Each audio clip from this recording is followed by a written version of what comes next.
Olá pessoal, sou o professor César Hildo e vou estar com vocês com o ensino religioso. Estamos na nossa 11ª aula e a temática que a gente vai estar trabalhando hoje é o projeto Práticas Políticas Públicas de Promoção da Liberdade de Pensamento, Crença e Convicções. Então é uma temática bem legal porque ela vai trabalhar a diversidade cultural, né? o multipluralismo de linguagem, de formas de ver, de sentir, né? Então, a promoção da liberdade de pensamento, de crença, está dentro dessa contextualização, dentro dessa abordagem, tudo bem? Então, vamos estar acompanhando o nosso slide aí. É claro que a gente já trabalhou essa temática, é por isso que ela está voltando agora como uma revisão sobre a laicidade do Estado. Talvez você já tenha ouvido falar sobre esse conceito do Estado laico, né? Então, para vocês compreenderem, o Estado ele surgiu depois do período medieval e ele agora se consolidou como uma forma de fazer política, de organizar a sociedade. O Estado pode ser gerido por um governo permanente ou um governo provisório. O governo pode mudar, certo? Mas o Estado continua o mesmo. O Estado é perpétuo, ele não tem mudanças. Agora, a postura que o Estado pode tomar, ela pode tomar, no caso do Brasil, por conta da nossa Constituição, ela declara-se um Estado laico, ou seja, ele não tem religião oficial, né? Apesar, né, da gente ter aí várias religiões que compõem, né, o nosso cenário nacional, mas o Estado ele se torna laico. O governo ele pode ter uma religião, né, definida, como é o caso de governos passados que se declaravam católicos, né? Esse atual governo que aí está se declara evangélico, mas isso não quer dizer que o Estado inteiro, que compõe todas as federações, ela tem uma religião oficial, tudo bem? Então, o conceito lá na Constituição, né, ele vai definir o que é isso. No artigo 5º, todos, né, são iguais perante a lei, sem distinção de qualquer natureza, garantindo-se aos brasileiros, aos estrangeiros residentes no país, a inviolabilidade do direito à vida, à liberdade, à igualdade, a segurança, a propriedade nos termos seguintes. Aí tem aí três pontinhos. No inciso 6º vai dizer: é inviolável a liberdade de consciência e de crença, sendo assegurado o livre exercício dos cultos religiosos e garantidas na forma da lei a proteção aos locais de culto e às suas liturgias. Então, a nossa Carta Magna aí, a Constituição brasileira, todas as leis, elas se espelham na Constituição, nenhuma lei pode ser maior do que a Constituição. Então, ela estabelece que a pessoa tem direito à consciência, tem direito a preservar uma memória, tem direito a uma crença, tem direito de frequentar locais, esses locais são protegidos por lei, né? Não pode ser alterado sem antes tenha o consentimento de uma determinada religião. Então a gente já sabe que a Constituição respeita o direito de livre credo, o direito de não acreditar também, e o Estado se define assim. Agora, cada pessoa se identifica com cada religião, pode ser por conta das tradições tribais, pode ser por conta das tradições familiares, cada um segue a sua religião com direito dentro da Constituição. A definição de Estado laico.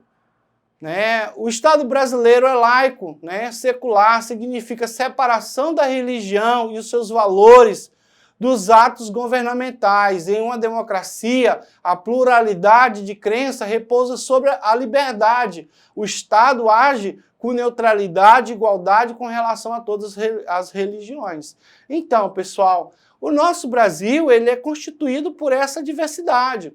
O Brasil ele tem culturas afro, cultura japonesa, cultura chinesa, temos aí cultura indígena, né? Temos religiões intrínsecas em cada uma dessas, cultura portuguesa, né? Europeia, e temos agora a nossa identidade, que é a nossa própria identidade brasileira. O Brasil é um tecido, né, com várias cores, com várias religiões, que a gente precisa viver harmoniosamente, respeitando o direito do outro de pensar diferente. Nem todo mundo é igual, as pessoas pensam de maneira diferente e a gente tem que conviver em harmonia, tá bom? Vamos lá, prosseguindo aí, posturas corretas na abordagem do ensino religioso. Conceito de ensino religioso. O que é interessante é que a partir desse momento você imagine e pense que na escola costuma-se dizer religião, né? É errado, né? A gente está aprendendo ensino religioso. Por quê? Religião fala-se exclusivamente de uma única religião. Se você vai para a escola aprender religião, você vai aprender uma religião. Pode ser uma doutrina evangélica, ou católica, ou mórmon, mas você está indo para a escola aprender ensino religioso, porque ensino religioso trabalha com todas as religiões que está no Brasil, que está no campo de alcance da educação. Não é exclusividade. Então, certo, a palavra é ensino religioso. Para todo efeito é ensino religioso. Tá bom? Então, vamos lá. Ensino religioso, nesse contexto, propõe a teoria conceitual adequada em seu projeto de implantação, garantindo a separação entre Estado e religião. Considerando que ensino religioso não é ensino de religião, mas estudo acadêmico dos fenômenos religiosos, fundamentado em ciência das religiões. Então, existe uma ciência, né, que ela é pautada, né, que ela é sustentada, que ela tem uma base em teóricos, né, que são bem fundamentadas, que vê a necessidade de se estudar ensino religioso. Né? Talvez você, pai, esteja acompanhando, pensa, meu filho está estudando sobre o Banda, que Banda, talvez você não concorde com esse conceito, mas o Estado é laico, o Estado tem que trabalhar todas as religiões, nós temos que ter uma abordagem geral. É claro que ninguém está ali doutrinando filho por filho, ser de determinada religião. É claro que ele, como brasileiro, tem direito de livre credo, ele pode escolher uma religião que ele quiser. Está na Constituição, isso é direitos humanos, isso é direito dele escolher, se ele se identificar com uma determinada religião, tá bom? No item 2 vai falar ênfase na implantação do ensino religioso. A ênfase central parte do pressuposto da noção de diversidade. Diversidade, Brasil, país diverso, multicultural, né? Várias religiões estão aqui dentro, né? Então, verdade fundamental que não pode ser ameaçada por ações individuais, coletivas, de intolerância. Somos diversos historicamente, etnicamente, linguisticamente, e da mesma forma somos diversos religiosamente, né? Então, nós temos aí definições que são bem interessantes historicamente, porque o Brasil foi colonizado por europeus, por africanos, né? Nós temos também identidade por direito dos indígenas, quem se identifica com isso, né? Então, etnicamente, nós também temos direito de, se você se identificar com alguma religião afro, sendo brasileiro, por conta da afrodescendência, você pode muito bem procurar uma religião dessa e se identificar com ela. Linguisticamente, nós temos estados, né? O Brasil é um país que tem dimensões continentais, nós temos 4, 5 fusos horários, temos diversas linguagens, o pessoal do sul não fala igual os manauara, né? Existe uma linguagem diferente, tudo bem? Então é interessante a gente entender, o Brasil é um país que tem culturas diferentes, religião, e precisa ser entendida como tal, tá bom? O item 3, liberdade de pensamento, não crente, agnósticos e ateu. Talvez você já tenha ouvido falar sobre o ateísmo, né? A palavra ateu é a pessoa que não tem não declara fé em uma divindade, né? Ele pode ter uma filosofia de vida, ele pode estar ligado a algumas das religiões que são orientais, como japoneses ou chineses, que se declaram filosofias de vida, que é o próprio ateísmo. né? Então, dentro disso aí, está incluída a liberdade de não crença, a expressão de ateísmo, agnosticismo ou simples indiferença frente a valores religiosos. A religião não parte... a religião são partes importantes da memória cultural, do desenvolvimento histórico da sociedade. Portanto, o ensino de religião não é de uma única escola, não é a defesa de uma delas em detrimento da outra, mas discute princípios, valores, né, diferença, visando sempre a compreensão de outros em uma diversidade.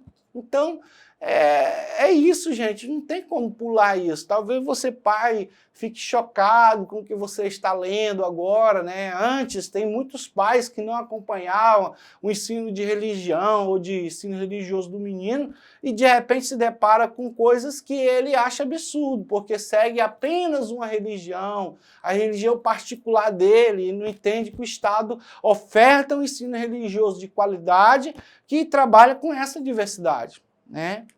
Então vamos prosseguir. Nós temos aí 4 quadrozinhos que são posturas adequadas à liberdade.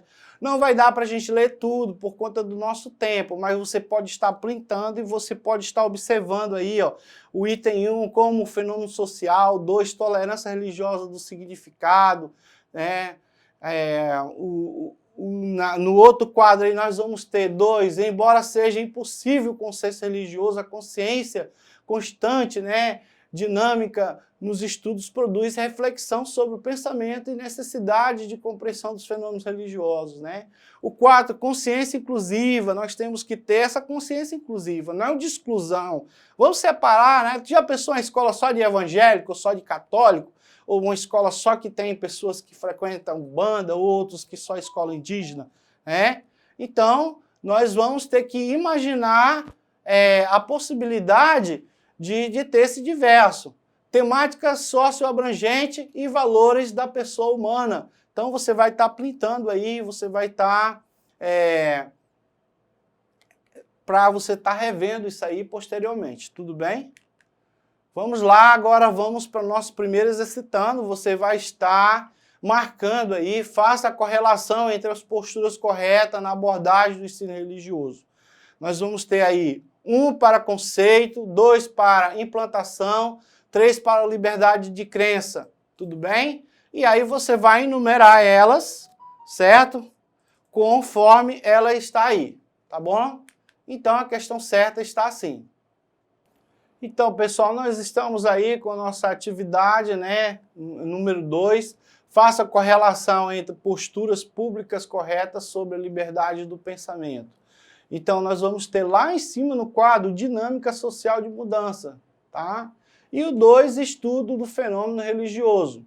Conforme está aquele último quadro que eu pedi para vocês printar, vocês vão enumerar, colocar tipo 1 para dinâmica social e 2 para estudo do fenômeno religioso.